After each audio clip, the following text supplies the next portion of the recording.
Hello and good evening everyone. Let's start today's class. तो इससे पहले के टॉपिक में हम तुम लोग को नर्वस सिस्टम, कोऑर्डिनेट ज्योमेट्री और स्ट्रक्चर ऑफ एटम का सारा पार्ट हम क्लियर करवा देंगे। स्ट्रक्चर ऑफ एटम केमिस्ट्री का फॉर्मेट था, इससे तुम्हारा पूरा बेसिक केमिस्ट्री क्लियर हो जाएगा। नर्वस सिस्टम बायोलॉजी का फॉर्मेट था, जिसमें तुमको नर्व के बारे में, न्यूरॉन्स कैसे काम करता है, स्पाइनल कॉर्ड के थ्रू नर्वस सिस्टम मेरा पूरा डिटेल डिस्क्रिप्शन उसमें करवा दिए। कोऑर्डिनेट ज्योमेट्री का भी फॉर्मेट हम तुम लोग को समझा चुके हैं। आज के क्लास का जो टॉपिक है वो तुम्हारा ऊपर लिखा हुआ है, जिसका नाम है स्केलेटन सिस्टम। स्केलेटन सिस्टम होता क्या है, इसको हम थोड़ा सा डिटेल में समझ जाते हैं। तो पहले इसको समझाने से पहले हम तुम लोग को थोड़ा सा इसका फॉर्मेट समझा देते हैं। स्केलेटन सिस्टम एक्चुअली में प्रॉब्लम क्या है और कैसे इसको मैनेज करना है। स्केलेटन सिस्टम होता क्या है, जो भी चीज हड्डी के साथ में इंटरेक्ट करता है, जितना भी बॉडी में हम लोग के हड्डी रहता है, जिसको हम इंग्लिश में बोन कहते हैं, तो जितना भी बोन रहता है ये बोन के फॉर्मेट से ही काम करता है। तो बोन का जितना भी स्ट्रक्चर, कैसे बोन को हम, कितना बोन मेरे बॉडी में है, ये बोन कहाँ कहाँ पर है और ये बोन कैसे सिचुएटेड है, किसके साथ में इंटरेक्ट किया हुआ है, ये सारा किस चीज से बना हुआ है, ये सारा कुछ जो चीज है वो स्केलेटन सिस्टम के बारे में समझा जाता है। अगर हम डॉक्टरी का पढ़ाई कर रहे हैं तो ये तुम्हारा ऑर्थोपेडिक में आता है, जिसको हम हड्डी का डॉक्टर कहा जाता है। तो अब जैसे हम इसको डिटेल समझाते हैं तो स्केलेटन सिस्टम बेसिक सा क्या काम करता है। जैसे हम नर्वस सिस्टम बताए थे, तो नर्वस सिस्टम क्या काम करता है कि ये बॉडी में इम्पल्स को ट्रांसफर कराता है, हम लोग क्या चीज कर रहे हैं, रिफ्लेक्स एक्शन का काम कराता है। इसी तरह स्केलेटन सिस्टम क्या कराता है, तो स्केलेटन सिस्टम बेसिक सा फॉर्मेट है। स्केलेटन सिस्टम हम लोग के शरीर को ढांचा देता है। हम खड़े हैं तो ये स्केलेटन सिस्टम की वजह ही से है। अगर मेरा कहीं से हड्डी टूट गया तो हम खड़े नहीं हो पाएंगे, पैर का हड्डी टूट गया तो खड़े नहीं हो पाएंगे, हाथ का हड्डी टूट गया तो लुल्हा हो जाएगा आदमी। इसी टाइप का हर जगह का हड्डी होता है। तो अगर यही चीज को पूरा डिटेल पढ़ना है, इसको हम कहते हैं स्केलेटन सिस्टम। तो स्केलेटन सिस्टम के लिए हम स्टार्ट करते हैं, लेकिन इससे पहले हम जितना कुछ भी हम टॉपिक तुम लोग को समझा दिए हैं, तो वो सारा टॉपिक में कुछ अगर आगे का डिटेल पूछना होगा तो वो कमेंट सेक्शन में लिख के तुम लोग आगे में फॉरवर्ड कर सकते हो, कि ताकि हमको और आगे का टॉपिक को हम ये कर सकें। जिस हिसाब से तुम लोग को जो टॉपिक चाहिए वो टॉपिक पर हम डील कर लेंगे, आगे में हम बताते जाएंगे। तो हम आज के स्टार्ट करते हैं क्लास स्केलेटन सिस्टम।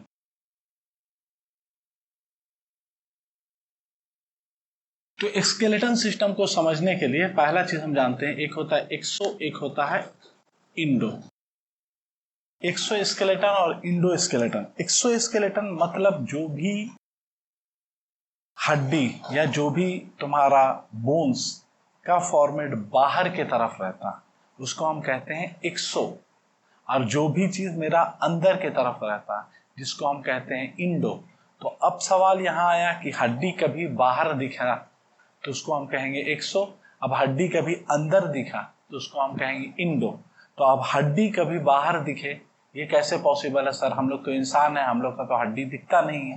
तो जो भी चीज के अंदर में हड्डी रहता है उसको हम कहते हैं इंडो। जैसे ह्यूमन बीइंग हो गया, डॉग हो गया, काऊ हो गया, एलिफेंट हो गया, ये सारा कुछ का अंदर में रहता है, जिसको हम कहते हैं इंडो। जैसे हम लोग का शरीर है, ये हड्डी से पहले हम लोग का स्किन रहता है, स्किन के बाद तुम्हारा मांस रहता है, जिसको उसके बाद रहता है हड्डी, ये सारा कुछ है। तो ये इंडो हो गया, नजर नहीं आना। जो बाहर में नजर आता है उसको हम कहते हैं एक्सो, जो अंदर में रहता है उसको हम कहते हैं इंडो।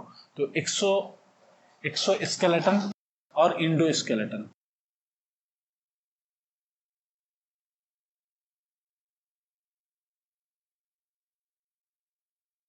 तो एक्सो स्केलेटन बहुत सा चीज में पाया जाता है, बहुत सा, जिसको हम इंसेक्ट वगैरह बोलते हैं। जैसे कॉकरोच देखे हो, उसमें एक्सो स्केलेटन रहता है। कॉकरोच को हल्का सा तुम मार भी दोगे, वो आड़ा टेढ़ा हो जाएगा, फिर वो थोड़ा दूर के बाद जाके फिर अपने आप को बॉडी रिकवर कर लेगा। इसी तरह तुम स्नेल देखे होगे, स्नेल का भी ऊपर में रहता है, वो रहता है ऊपर में हड्डी रहता है, वो होता है एक्सो स्केलेटन। इसी तरह तुम बिच्छू में देखे होगे, बिच्छू का भी स्केलेटन जो रहता है, हड्डी जो रहता है वो बाहर की तरफ रहता है, एकदम छूने पर कड़ा दिखेगा, लेकिन गलती से तुम जिंदा में उसको छोड़ दोगे तो तुम कड़े हो जाओगे। तो ये होता है स्नेल। घोंगा देखे होगे, शंख जो आदमी बजाता है, वो एक्चुअली में जो शंख रहता है वो शंख नहीं है, वो कोई इंसेक्ट है, उसके अंदर पाया जाता है। तो जब वो मर जाता है तो वो शंख यूज किया जाता है। तो ये सारा कुछ है। मॉस्किटो हो गया, बिच्छू हो गया, स्नेल हो गया, ये सारा कुछ तुम्हारा एक्सोस्केलेटन, इसका हड्डी जो है वो बाहर की तरफ दिखता है। ठीक है, अब आ जाता है इंडोस्केलेटन। तो इंडोस्केलेटन के बारे में हम बता देंगे, ह्यूमन बीइंग हो गया, काउ हो गया, बफेलो हो गया, गोट हो गया, डॉग हो गया, कैट हो गया, ये सब इंडोस्केलेटन। लेकिन एक और है जिसको हम कहते हैं, वो दोनों फॉर्मेट वो काम करता है, टॉर्टोइज। टॉर्टोइज के पीछे में तुम देखो ऐसा गोल सा ऐसा बना रहता है। ठीक है, तो ये रहता है इस हड्डी, और उसके बाहर में तुम्हारा उसका मुंह बना रहता है, उसका पैर बना रहता है, उसका पैर बना रहता है। लेकिन जब कभी उसको साथ प्रॉब्लम होता है तो वो क्या करता है, ये पूरा चीज को सिकुड़ के अपने अंदर में समा लेता है, तो उसके साथ प्रॉब्लम क्रिएट नहीं होगा। अब उसके ऊपर कोई भी चीज पड़ेगा तो वो हड्डी उसको प्रोटेक्ट कर देगा और वो चीज बच जाएगा। लेकिन अगर गलती से इसका या तो मुंह पर मार दो या तो फिर इसके पैर पर मार दो तो वो तुम्हारा काम करना बंद कर देगा, क्योंकि इसमें हड्डी मौजूद नहीं रहता। हड्डी तो ये है एक्सो के फॉर्मेट में। इस वजह से जब भी उसके साथ में प्रॉब्लम क्रिएट होने वाला रहता है, उसको लगता है मेरे साथ कुछ होगा, तो वो क्या करता है, अपने आप को बॉडी को सिकुड़ के हड्डी के अंदर समा लेता है, तो वो होता है एक्सोस्केलेटन। तो टॉर्टोइज कंटेन बोथ, एक्सो और इंडो दोनों रखता है।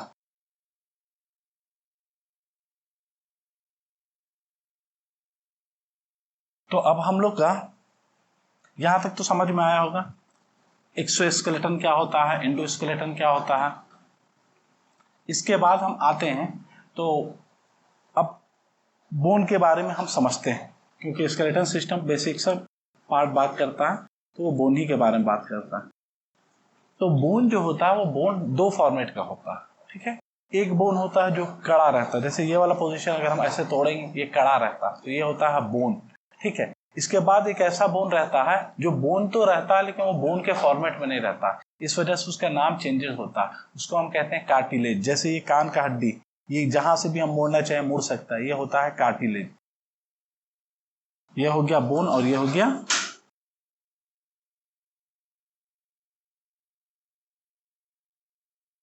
कार्टिलेज।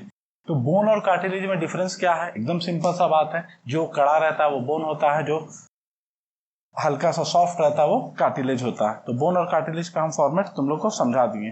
तो बोन में क्या पाया जाता है, बोन एक्चुअली में CaCO3 कैल्शियम कार्बोनेट, ठीक है, CaCO3 कैल्शियम कार्बोनेट और Ca3PO4 कैल्शियम फॉस्फेट। बोन में क्या चीज, बोन क्या चीज का बना रहता है, स्ट्रक्चर अगर ऑफ बोन अगर हम बात किए तो किस चीज से बना रहता है, कैल्शियम कार्बोनेट और कैल्शियम फास्फोरेट। लेकिन कार्टिलेज को अगर हम बात करें तो कार्टिलेज में सिर्फ Ca3PO4 ये सिर्फ कैल्शियम फास्फोरेट से बना रहता है। तो इस वजह से इसमें कैल्शियम का मात्रा ज्यादा होता है, इस वजह से तुम्हारा रफ एंड टफ होता है, और ये सिर्फ इसमें फास्फोरेट का मात्रा दिखता है, तो इस वजह से ये तुम्हारा लूज होता है, मुलायम रहता है, लेकिन ये मूवमेंट कर जाता है, जैसे हम कान को पकड़ के हिला सकते हैं। तो ये सारा कुछ कार्टिलेज होता है। ठीक है, तो अब ये सब में भी कुछ ऐसा चीज होगा जिसको हम पढ़ते हैं।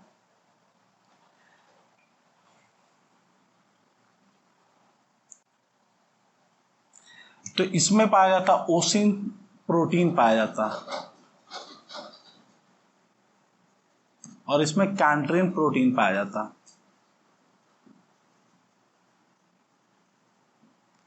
कार्टिलेज में क्या होता है, कैंट्रिन प्रोटीन, और बोन में तुम्हारा ओसिन प्रोटीन पाया जाता है। तो ये सारा कुछ अभी तक हमको क्लियर हो चुका है।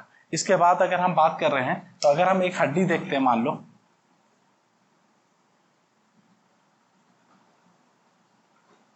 ये, मान लो एक हड्डी है, ये हड्डी के अंदर में क्या क्या चीज पाया जाता है, तो ये हड्डी में बोन मैरो होता है।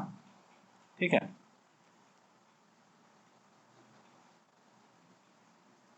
इसी बोन मैरो में तुम्हारा WBC, RBC, ये सारा कुछ रहता है। यही बोन मैरो में जो भी कैंसर का प्रॉब्लम होता है, हड्डी में कैंसर जिसको बोला जाता है, यही बोन मैरो में ही होता है।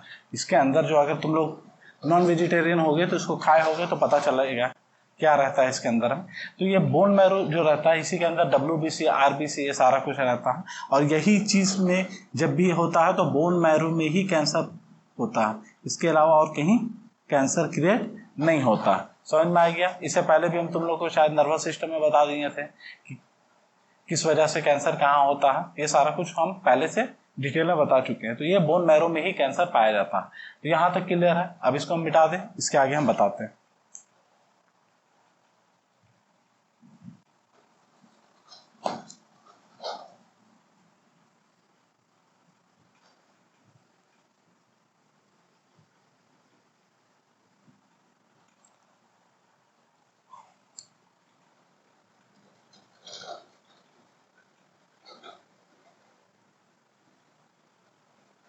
जब हम स्केलेटन का फॉर्मेट समझते हैं तो ह्यूमन स्केलेटन सिस्टम में अगर हम बात करें तो मात्र 206 हड्डी होता है।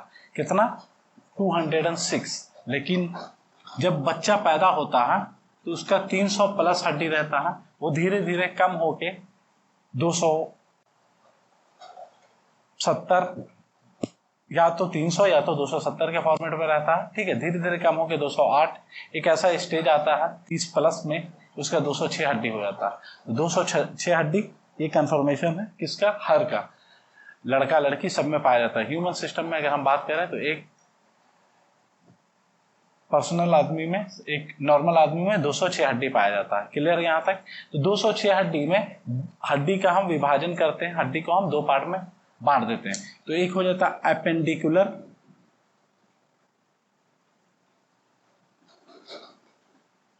और दूसरा हो जाता है एक्सियल। अभी तक में तुमको अगर हम बोलेंगे कि अगर 206 हड्डी का नाम बताओ तो तुम लोग नहीं बता पाओगे, लेकिन हम इस तरीके से तुम लोग को समझाएंगे क्योंकि तुम लोग को एक बार में 206 हड्डी का नाम याद हो जाएगा। इस तरह याद नाम हो जाएगा जिस तरह तुम अपना नाम याद रखे। अपना नाम तुमसे कोई पूछेगा तो तुम एक बार में बता सकते हो। इसी तरीके से अगर हम समझा देंगे इस तरीका से कि तुमको 206 हड्डी इतना इजी तरीके से याद हो जाएगा जिस तरह तुमसे कोई नाम पूछता है तो तुम नाम बता देते हैं। तो जिंदा हो तो बहुत अच्छी बात है, मर गए हो तो नहीं बता सकते हो, अलग बात है, लेकिन जिंदा रहोगे तो आराम से बता सकते हो। तो एपेंडिकुलर और एक्सियल में डिफरेंस क्या होता है? जो भी चीज बाहर का फॉर्मेट में काम करता है, जैसे चलने फिरने दौड़ने कूदने में, ये सारा कुछ में जो मदद करता है उसको हम कहते हैं एपेंडिकुलर, और जो भी चीज अंदर का सुरक्षा करता है उसको हम कहते हैं एक्सियल। समझ में आया? एकदम इजी फॉर्मेट है।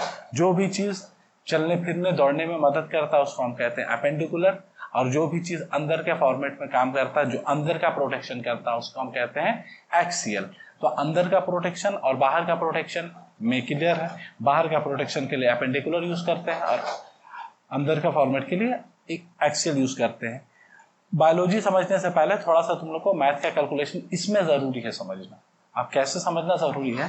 क्योंकि अगर हम यहाँ बोले तुम लोग को 206, अब सवाल यहाँ पर आएगा कि एपेंडिकुलर कितना होता है? 126 होता है। तो अब इसके बाद में जब ये 126 हो गया तो एक्सियल कितना हो जाएगा? तुम लोग को कैलकुलेशन करना पड़ेगा। तो आगे तुम्हारे पास में 80। तो एक्सियल हड्डी और एपेंडिकुलर हड्डी में कितना होता है? ये 126 होता है और ये तुम्हारा 80 होता है। क्लियर है यहां तक?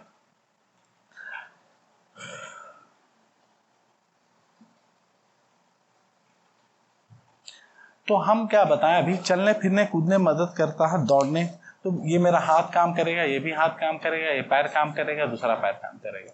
तो हाथ को हम कहते हैं अपर लिम, ऊपर की तरफ है, तो पैर को हम कहेंगे लोअर लिम क्योंकि वो नीचे की तरफ। ठीक है, तो हम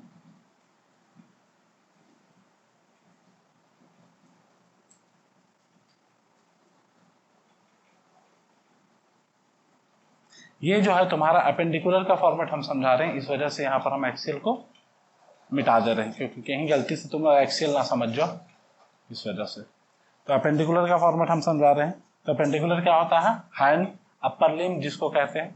तो अपर लिम में हैंड कितना है? Total number of hand 2। एक हाथ में 30 हड्डी होता है, तो टोटल कितना हो गया? 60। इसी तरह अगर हम लोअर लिम में बात करें पैर के बारे में, तो पैर हो गया, इसमें भी 2 पैर होता है। हम इसीलिए बोले थे कि थोड़ा सा कैलकुलेशन समझना होगा मैथ का। तो वही चीज अभी हम मैथ ही समझा रहे थे हम लोग को, 2 multiplied by 30 equal to 60, 2 multiplied by 30 equal to 60। तो अब 60 प्लस 60 इक्वल टू 120, ठीक है, 60 प्लस 60 इक्वल टू 120। इसीलिए बोला जाता है मैथ कभी भी काम आ जाता। तो 120 हो गया। अब 120 में से 126 को अगर हम माइनस करते हैं, ठीक है, तो आ जाता है 6। अब बाकी जो 6 हड्डी है वो भी और हम बता देंगे। तो अब ये अपर लिम्ब में क्या होता है और लोअर लिम्ब में क्या होता है। तो अगर हम एक हाथ का बता दें 30 हड्डी, तो दूसरा भी मल्टीप्लाइड करके 2 से मैनेज कर लेना। इसी तरह तुम्हारा लोअर लिम्ब में है, एक हाथ पैर में 30 हड्डी तो दूसरा पैर में भी 30 हड्डी, तो 30 इंटू 2 इक्वल टू 60। क्लियर हो गया। तो अब हम हाथ का बताते हैं। तो हाथ ये है, ये जगह में जब हम देखते हैं तो एक यहाँ से यहाँ एक हड्डी पाया जाता है, दिख रहा है, यहाँ से यहाँ 2 हड्डी होता है, ठीक है। इसके बाद में तुम्हारा आ जाता है यहाँ तुम्हारा हड्डी, जिसको हम 8 हड्डी का ग्रुप रहता है ये पोजीशन में। इसके बाद आ जाता है तुम्हारा 14 हड्डी, ठीक है, क्लियर है। यहाँ 5 हड्डी, फिर उसके बाद 14 हड्डी, ठीक है। तो अब हम इसका धीरे धीरे सारा कोई का नाम हम बताते हैं। तो पहला चीज होता है ये जो हड्डी रहता है इसको कहते हैं ह्यूमेरस, ठीक है। अब सवाल आ गया, ये यहां से यहां तक हम एल्बो से पहले तक का हम बात कर लिए, ये हो गया ह्यूमेरस, ठीक है।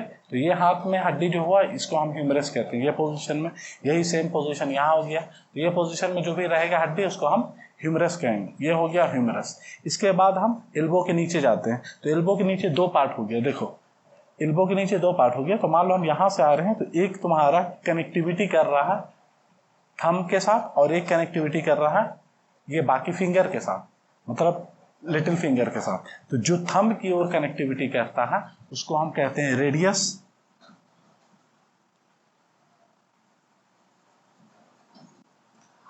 और जो लिटिल फिंगर के साथ कर रहा है उसको हम कहते हैं अल्ना।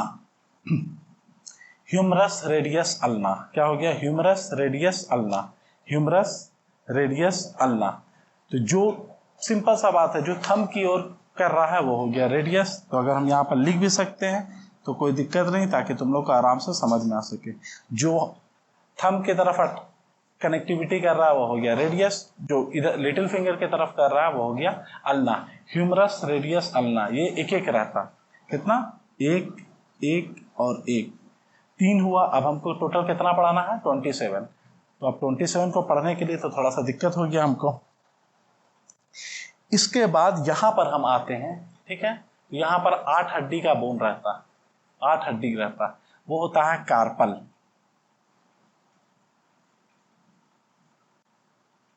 कितना हो गया, 8। Humerus radius ulna carpel.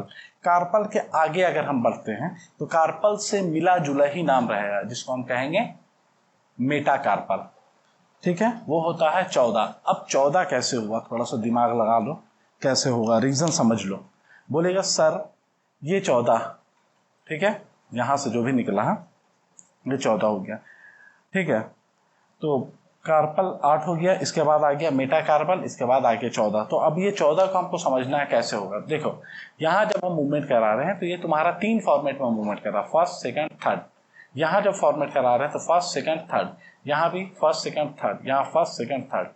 लेकिन इसका जब हम मूवमेंट करा रहे हैं तो ये सिर्फ एक मूवमेंट कर रहा है। इसका मतलब इसमें 3 हड्डी, 3 3 6 3 3 9 3 6 12, और इसमें सिर्फ 2 हड्डी हुआ, तब ना 12 और 2 14 हो रहा। अगर इसका भी मूवमेंट 3 फॉर्मेट में रहता तो हम इसको 15 बोल सकते थे। क्लियर है। तो इसीलिए इसमें 3 3 6 3 3 9 3 6 12 और 2 14, ठीक है। तो कार्पल हम पढ़ा दिए। कार्पल कितना होता है, 8 होता है। तो ये पोजीशन में जो पाया जाता है उसको हम कार्पल कहते हैं। यहाँ पर 8 हड्डी रहता है। इसके आगे हम बढ़ गए ये पोजीशन में, तो ये होता है मेटाकार्पल यहाँ पर, ठीक है। ये सब पोजीशन जो है इसको हम मेटाकार्पल कहते हैं। नाम के हिसाब से याद होता रहेगा। इसमें 5 बोन रहता है। कितना होता है, 5 बोन। इसके बाद आ जाता है फिंगर।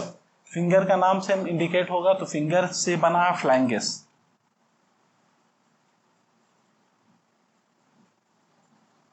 ये कितना हो गया, 14। तो कितना हो गया, कैलकुलेशन करो, 1 1 2 और 1 3 3 और 8 11 5 16 और 14 30। 30 मल्टीप्लाइड बाई 2 इक्वल टू 60। तो एक हाथ का मेरा काम हो गया, एकदम इजी है, एकदम एक बार में याद हो गया। Humerus radius ulna carpal metacarpal phalanges, humerus radius ulna carpal metacarpal phalanges, humerus 1, radius 1, ulna 1, carpal 8, metacarpal 5, phalanges 14। एक बार में याद हो गया, पूरा क्लियर हो गया। Humerus radius ulna carpal metacarpal phalanges, ये हो गया मेरा एक हाथ का, तो एक हाथ मल्टीप्लाइड बाय 2 इक्वल टू 2, दोनों हाथ का मेरा यहाँ तक क्लियर हो गया। इसके बाद हम पढ़ते हैं लोअर लिम्ब। तो लोअर लिम्ब मतलब मेरा पैर के बारे में हम बात करते हैं।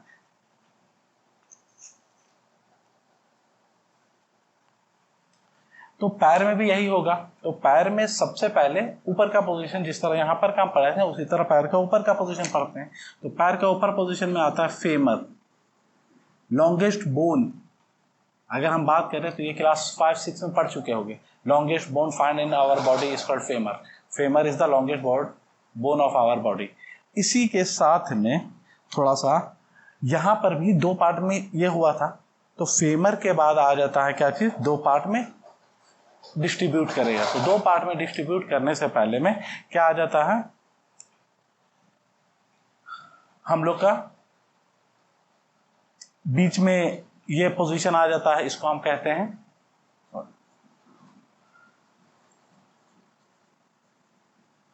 सॉरी लड़की लोग के बारे में लिख दिए, ब्रेन। यहां आता है पटेला। तो जो ये तुम्हारा ये पोजीशन में पाया जाता है इसको हम कहते हैं पटेला। फेमर के बाद आता है पटेला। अब पटेला के बाद में 2 डिस्ट्रीब्यूशन हो जाता है। तो सेम यही डिस्ट्रीब्यूशन होगा जिस तरह से यहाँ पर एक तो तुम्हारा थंब के साथ में अट्रैक्शन आता है और एक तो फिंगर के साथ में आता है। तो जो थंब के साथ में आता है उसको हम कहते हैं टिबिया, और जो तुम्हारा इसके साथ में आता है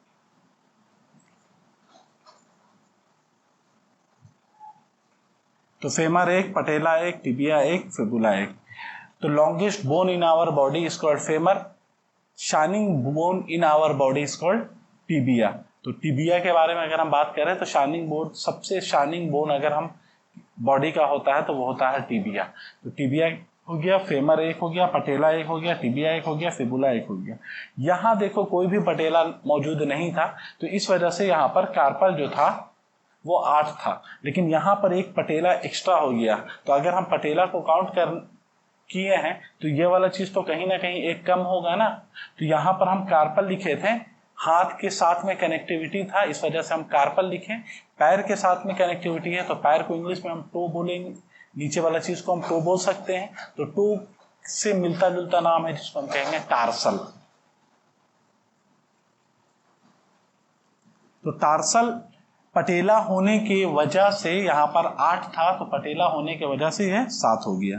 तो यहाँ हम पढ़ चुके हैं humerus radius ulna carpal metacarpal tarsal phalanges. ठीक है, यहाँ पर भी वही है, femur, patella, tibia, fibula, tarsal. Tarsal 7 हो गया। टार्सल से मिलता जुलता, जैसे कार्पल से मिलता जुलता था मेटाकार्पल, यहाँ पर भी आ जाएगा टार्सल से मिलता जुलता मेटाटार्सल।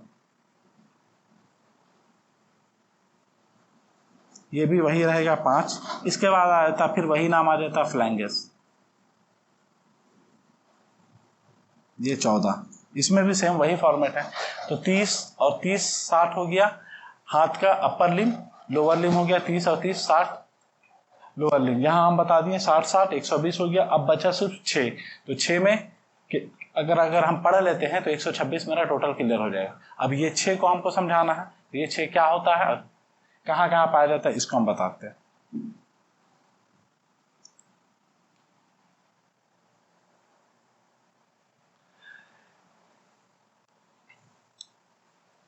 जब पैर स्टार्ट होता है तो यहाँ पर एक पोजीशन रहता है जिसको हम कमर कहते हैं। तो कमर के पास में एक हड्डी होता है जिसको हम कहते हैं पेल्विक। 2 हड्डी होता है इसको, पेल्विक। ठीक है, इसके बाद आ जाता है तुम्हारा कॉलर, ये वाला जगह पर। तो ये वाला जगह पर भी हमको 2 हड्डी पाया जाता है। कॉलर से नाम जुड़ा हुआ है कैल्विक। इसके बाद ये पोजीशन में आ जाता है जिसको हम ये वाला चीज को देखते हैं, इसको हम कहते हैं स्कैपुला।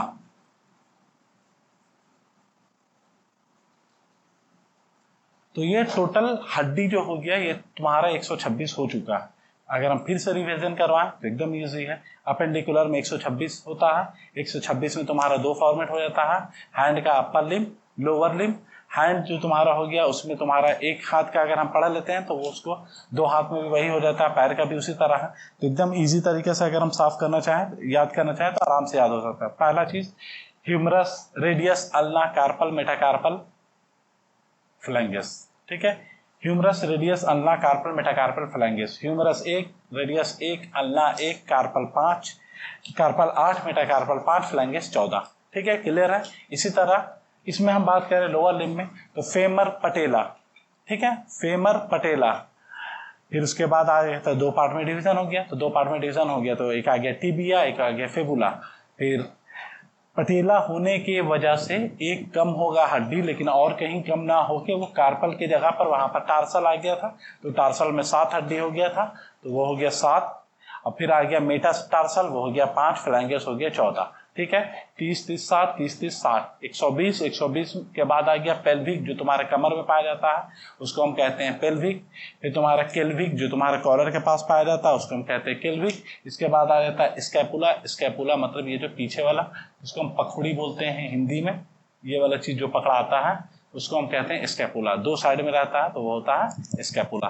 तो ये हो गया टोटल अपेंडिकुलर, जो जो चीज हम लोग को चलने फिरने में मदद कराता है, ये हो गया अपेंडिकुलर। अब जो आया, जो मेरे को बॉडी को अंदर से स्ट्रेंथ प्रोवाइड करता है, अंदर से जो चीज बचाता है, उसको हम कहते हैं एक्सियल हड्डी। तो एक्सियल हड्डी के पढ़ने से पहले हम ये वाला चीज क्लियर हो चुका है, अब इसको हम मिटा देते हैं, आगे हम पढ़ाते हैं। ठीक है,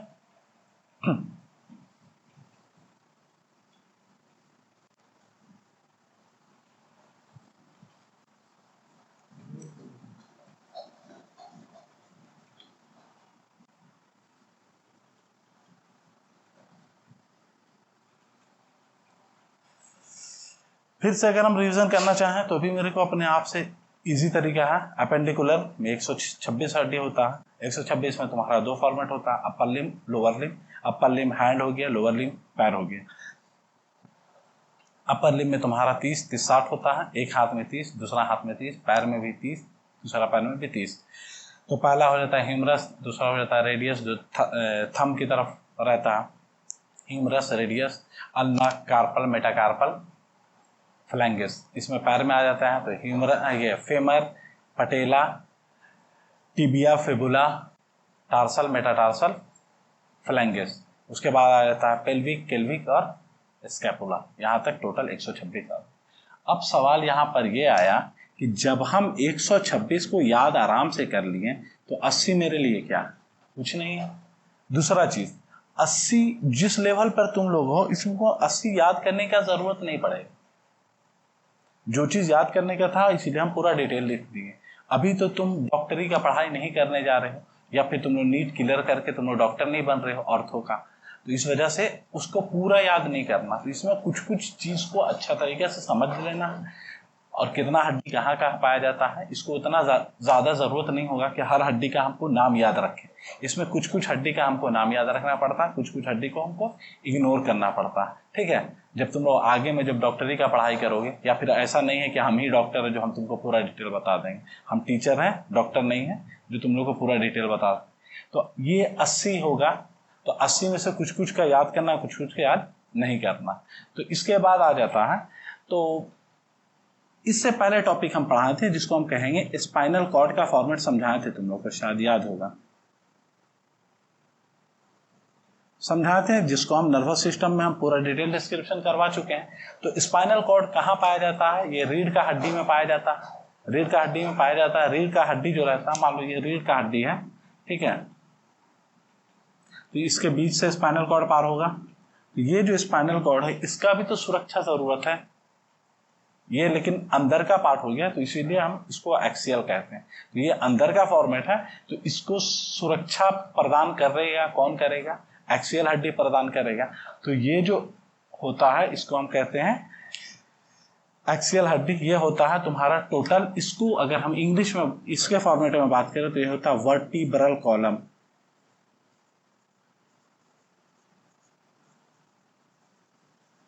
इसमें टोटल 26 हड्डी पाया जाता है। ठीक है, वर्टिब्रल कॉलम, इसमें पूरा 26 हड्डी पाया जाता है। तो ये होता है C1 से लेके C7 और भी बहुत कुछ होता है। तो ये 26 को याद करने की ज़रूरत नहीं है, सबसे पहला याद करने की ज़रूरत है ये जो C1 C2 C3 C4 C5 C6 C7 ये होता है सर्वाइकल हड्डी, ठीक है। तो जब आदमी को कभी पेन उन होता है ना ये सब पोजीशन में, तो बोलता है सर्वाइकल पेन आया।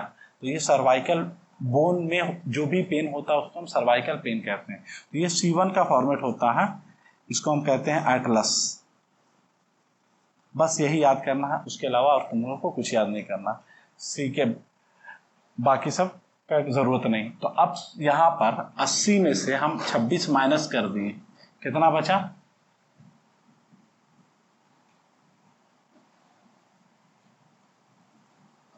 54। अब ये 54 में बाकी को भी हमको पढ़ाना। तो ये वर्टिब्रल कॉलम का हम समझा दिए। इसके बाद हम पढ़ते हैं पसली, जिसको हम रिब्स कहते हैं, ये वाला पोजीशन।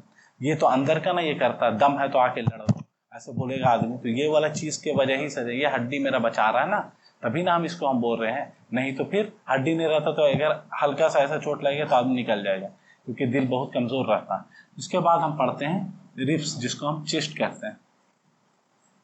चेस्ट में मतलब टोटल कितना हड्डी पाया जाता है? तो इसमें टोटल होता है 25 हड्डी। तो यहां पर से हम इसको 25 माइनस कर लेते हैं।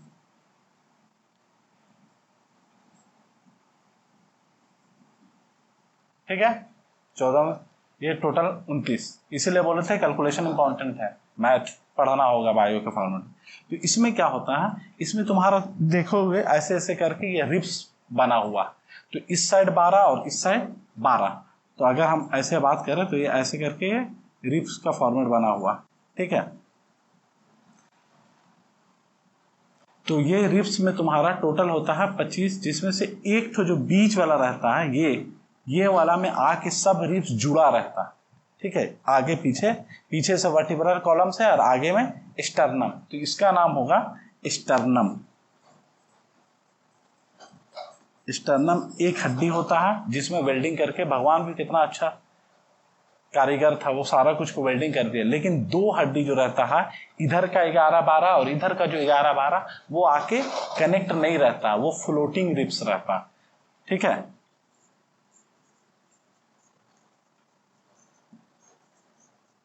इसीलिए जब ये दोनों हड्डी पर चोट लगता है तो बहुत ज्यादा दर्द होता है। कभी कभी ऐसा लगता है कि वो टूट गया, लेकिन वो फ्लोटिंग रिब्स रहता है, वो जब कोई मारा तो वहां पर जाके अपना जगह से मिसप्लेस हो गया है और फिर जाके वहीं पर आके ये हो गया। कभी तुम देखिए जैसे हाथ टूटा है मेरा, तो हम हाथ में प्लास्टर बनवा लेते हैं, लेकिन कभी पसली का हड्डी टूटा है, ये रिब्स का टूटता है, तो उसमें प्लास्टर जरूरत नहीं पड़ता है, क्योंकि वो अपने आप में कुछ दिन के बाद में अपने आप ठीक हो जाता है, ठीक है। तो ये हो गया फ्लोटिंग रिब्स। तो फ्लोटिंग रिब्स जो रहता है वो तुम्हारा मूवमेंट करता रहता है, तो जैसे मतलब वो लटकता रहता है। ये दोनों जैसे ये सब आके जुड़ा हुआ है ना, मान लो पीछे से आया ये सब जुड़ गया, लेकिन ये जो दो ठो है ये इधर का दो ठो, जैसे ये सब जुड़ा हुआ, ठीक है। लेकिन ये जो है और ये 11 नंबर और ये 12 नंबर इधर का, ये दोनों जुड़ा हुआ नहीं रहता है, स्टर्नम के साथ में कनेक्टिविटी नहीं रहता। तो इधर से 12, ठीक है, और इधर से 12, कितना हो गया? टोटल 24 और एक स्टर्नम। तो अगर हम इसका बात करें चेस्ट का, तो टोटल 25 हड्डी। वर्टिब्रल कॉलम में 26 हड्डी, इसमें तुम्हारा 25 हड्डी, ये हो गया। तो फ्लोटिंग रिब्स क्या चीज में काम आता है? फ्लोटिंग रिब्स जैसे हम लोग का स्टर्नम के साथ कनेक्टिविटी रहता है ना, ये अजगर सांप में ना फ्लोटिंग रिब्स ही पूरा रहता है। इस वजह से जब उसको फैलना रहता है वो पूरा फैल जाता है, आदमी को निकल जाता है, फिर अपने अंदर आके चिपक जाता है। तो वो सब चीज है। तो हम लोग में सिर्फ 2 ही तो फ्लोटिंग रिब्स है, बाकी फ्लोटिंग रिब्स नहीं है। तो ये हो गया 26 और 24, यहां हम लिख देते हैं तुम लोग को।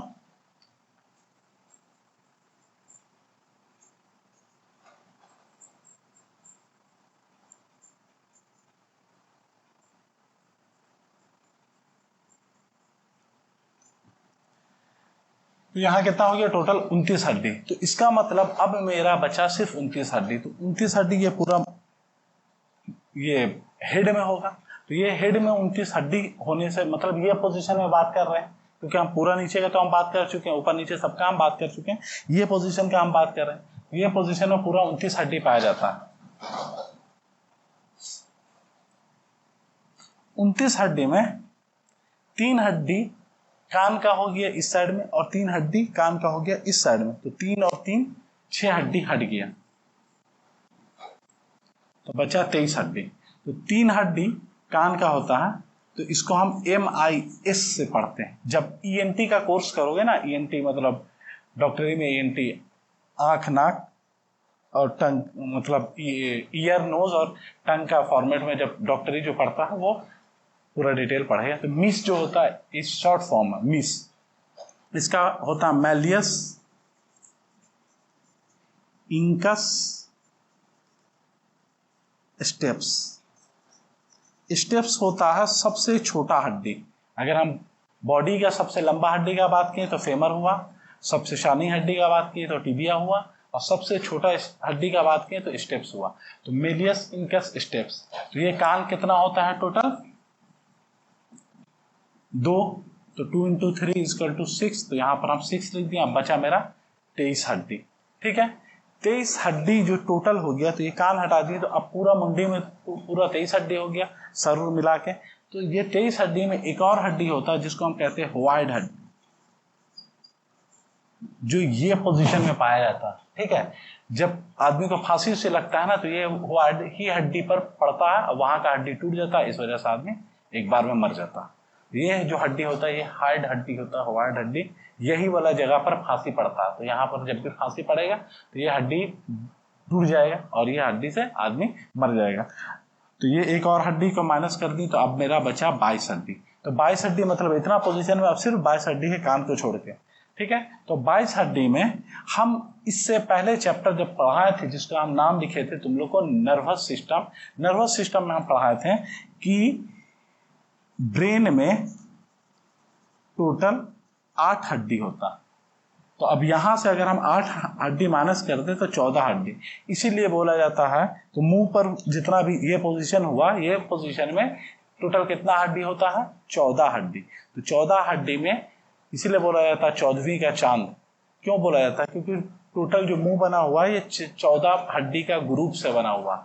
ठीक है, तो अब अगर हम इसका बात करें तो इसमें टोटल 14 हड्डी पाया जाता है। तो 14 हड्डी में भी तुमको सब नाम पढ़ने का जरूरत नहीं है। इसमें एक ऐसा है जिसको हम पढ़ा जाता है मेंडेलम।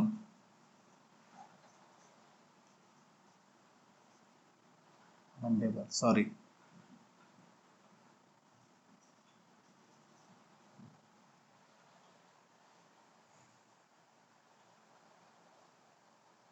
ये जो मैंडिबल हड्डी होता है ये तुम्हारे ये पोजीशन का बात किया जाता है। तो सबसे स्ट्रॉन्गेस्ट हड्डी का बात करें तो मैंडिबल होता है। ये पोजीशन का जो हड्डी रहता है इसको मैंडिबल कहते हैं। तो ये सबसे स्ट्रॉन्गेस्ट हड्डी होता है पूरा बॉडी में। लेकिन इससे भी ज्यादा स्ट्रॉन्ग होता है वो जो होता है टीथ।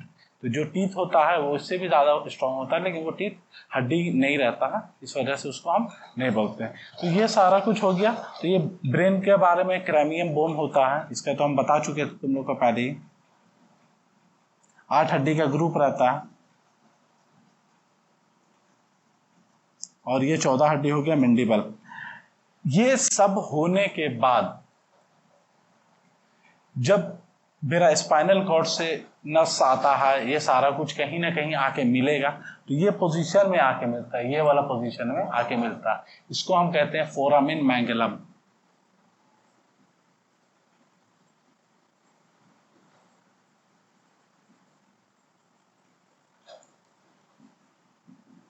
ठीक है, तो ये टोटल हम क्लियर कर दिए हड्डी के बारे में। 206 हड्डी होता है, लेकिन जब बच्चा जब रहता है तो 270 हड्डी 300 हड्डी पाया जाता है। इस वजह से वो बच्चा को तुम कहीं से मोड़ना चाहो मुड़ जाएगा, लेकिन बच्चा लोग को तेल का मालिश किया जाता है। क्यों? क्योंकि वो जो हड्डी है वो जगह पर आके स्टेप सेटल हो जाए। अगर वो चीज नहीं होगा तो फिर बाद में प्रॉब्लम क्रिएट करेगा। इस वजह से तुम लोग देखे हो हर बच्चा का मालिश होता है। तो एक एज आता है, उसके बाद में तुम्हारा 208 हड्डी बच जाता है। उसके बाद आता है 30 साल की उम्र तक होते तक उस हड्डी का डेंसिटी रहता है तो वो स्टेबल रहता है। उसके बाद डेंसिटी बहुत कमजोर हो जाता है। इस वजह से 30 साल के बाद में हड्डी जुटना दिक्कत होने लगता है। इस वजह से आदमी बोला जाता है बड़े लोग को कि ये पोजीशन में अगर कुछ हो गया तो हड्डी जुड़ना मुश्किल है। क्यों है? क्योंकि उसका डेंसिटी बहुत कमजोर हो जाता है। तो बहुत ज्यादा टिपिकल कंडीशन हो जाएगा डॉक्टर लोग को भी इसका हड्डी को जोड़ने में। रीजन समझ में आ गया सारा कुछ। ये सारा कुछ तो हम हड्डी के बारे में तुम लोग को हम पूरा डिटेल डिस्क्रिप्शन करा देंगे। उम्मीद है सारा कुछ तुम लोग को 206 हड्डी के बारे में नाम पूरा पता चल गया होगा। जो जो हड्डी जहां जहां पर था अपेंडिकुलर को पूरा याद करने का जरूरत था, ये तुम लोग को अभी पोजीशन में जितना याद करने का था वो सारा कुछ हम बता दिए। अब ये सब जो हड्डी होता है वो कहीं ना कहीं हड्डी किसी न किसी चीज के साथ में ज्वाइंट रहेगा। जैसे मेरा हाथ पूरा घूम जाता है, गर्दन सिर्फ एक साइड में घूमता है, कमर को हम थोड़ा सा घुमा पाते हैं, दिमाग वाला को हम घुमा ही नहीं पाते हैं, तो ये सारा कुछ हम ज्वाइंट के फॉर्मेट में, ये जो हड्डी है सब आपस में मिलेगा किसी न किसी के साथ में, तो वो ज्वाइंट के फॉर्मेट में मिलेगा। तो कैसा ज्वाइंट होता है, किस टाइप से ज्वाइंट होगा, ये सारा कुछ को ज्वाइंट को हम नेक्स्ट चैप्टर में हम तुम लोग को बता देंगे।